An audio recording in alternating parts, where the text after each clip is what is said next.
रसिया और यूक्रेन के बीच चल रहे जंग में यूक्रेन में फंसे छात्र अब रांची आने लगे हैं। खास करके झारखंड के विभिन्न क्षेत्रों के जो छात्र हैं, मेडिकल के छात्र हैं, इनके आने का सिलसिला शुरू हो गया है। इस वक्त ये तस्वीरें आप देख सकते हैं जो रांची से चंद किलोमीटर दूर यानी झारखंड के बोकारो के अंकित हैं, वो रांची पहुंच चुके हैं और अपना कोविड टेस्ट करा रहे हैं। पिछले कई दिनों से यूक्रेन में फंसे अंकित अभी रांची पहुंच गए हैं। अंकित, आप झारखंड आ गए हैं, रांची आ गए हैं, क्या कैसे देखते हैं, कितना सुहाना पल है ये? सर, अब जब लगे कि अगले पल क्या होने वाला उस डर से तो यहाँ बहुत बेहतर है। घर सबसे अच्छा जगह होता है तो अब इसलिए हमें बहुत अच्छा। कितने दिनों से थे अंकित और कहाँ रह रहे थे? सर, मैं 24 तारीख को अपने हॉस्टल से निकला था और आज पहुँचा हूँ इंडिया। वहाँ कहाँ रह रहे थे, कितने छात्र अभी और हैं वहाँ?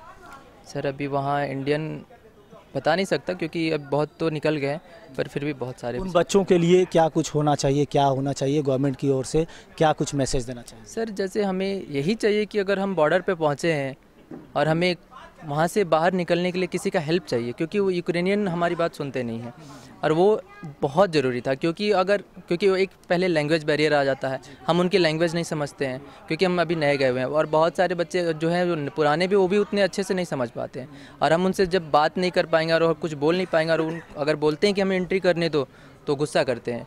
कभी कभी अगर ज़्यादा गुस्सा होंगे तो फिर वो धक्के वक्के देने लगते हैं।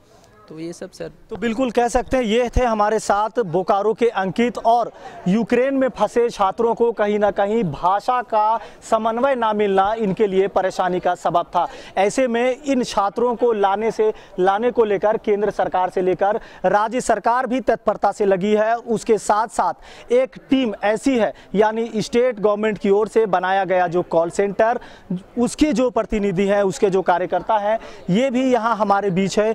इनसे भी हम जानेंगे क्योंकि ऐसे छात्रों के जो डिटेल्स है वो सारा कुछ डिटेक्ट करके इन्होंने रखा हुआ है और तमाम छात्रों को कैसे उनके घर तक पहुंचाया जाए, इसको लेकर लगातार ये प्रयास में है। शिखा जी, आप स्वागत है हमारे समाचार प्लस में। कैसे आप इन बच्चों को डिटेक्ट कर रहे हैं, यूक्रेन के बच्चों को, और क्या कुछ चल रहा है कॉल सेंटर से?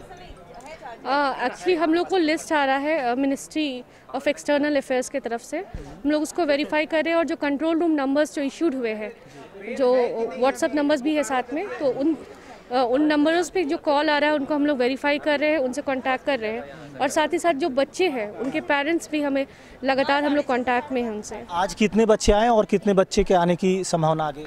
आज 5 बच्चे आए हैं, 2 रांची से हैं, एक रामगढ़ से है, एक बोकारो से, एक जमशेदपुर से है, और बाकी हम लोग बच्चों को कोऑर्डिनेट कर रहे हैं। कल भी 2 बच्चे आने वाले हैं, जिसमें से एक बच्चे बोकारो की है और एक जमशेदपुर से। बिल्कुल, तो जिस तरह से टीम कॉल सेंटर का नेतृत्व कर रही है शिखा मैम, वैसे ही यहाँ और भी लोग हैं जो अपने लीडर को सपोर्ट करते हुए बाकी बच्चों को कैसे उनके माता पिता तक पहुँचाया जाए, इस प्रयास में है। आप मैम को लीड कर रही हैं, मैम आप उनको सपोर्ट कर रहे हैं, कैसे क्या कुछ सपोर्ट होता है? जैसे कि टीम लीड को हम लोग इस विषय पर सपोर्ट करते हैं, जैसे कि यूक्रेन से कॉल आते हैं, बच्चे कॉल करते हैं, उनका परिवार कॉल करते हैं, तो वो सब जो डेटा है वो हम लोग शिखा मैम जो हमारी लीड को हैं उनको देते हैं। और जैसे कि झारखंड भवन से संपर्क कर रहे हैं, वहाँ से जैसे फ्लाइट का जो लिस्ट आती है उस पर हम लोग चेक करते हैं कि कौन कौन आ रहे हैं, हमारे झारखंड के कितने बच्चियाँ आ रही हैं, वो सब चेक करके हम लोग हमारे टीम को देते हैं। अभी कौन कौन से बच्चे जिनके नाम है शामिल हैं? 5 लोगों में अभी अंकित कुमार बोकारो जिला के हैं, और तृष्णा रानी रांची की है, और हेरा प्रतिमा जमशेदपुर की है, प्रिया जी रांची की है, और अमन तेजस्विनी रामगढ़ की है। बिल्कुल, तो यूक्रेन में फंसे बच्चों का अब झारखंड आगमन शुरू हो गया है। ऐसे में कल जहां रांची की अर्पिता रांची पहुंची थी, आज भी 5 छात्र राजधानी पहुंच गए हैं। कह सकते हैं कि स्टेट गवर्नमेंट हो या फिर केंद्र की सरकार अपने प्रयास से इन बच्चों को झारखंड लाने के प्रयास लगातार कर रही है और इन बच्चों को अपने माता पिता से मिलाने का सिलसिला भी जारी हो चुका है। अपने सहयोगी विजय के साथ मोइजुद्दीन, समाचार प्लस, रांची। समाचार प्लस, खबर वही जो हमने कही।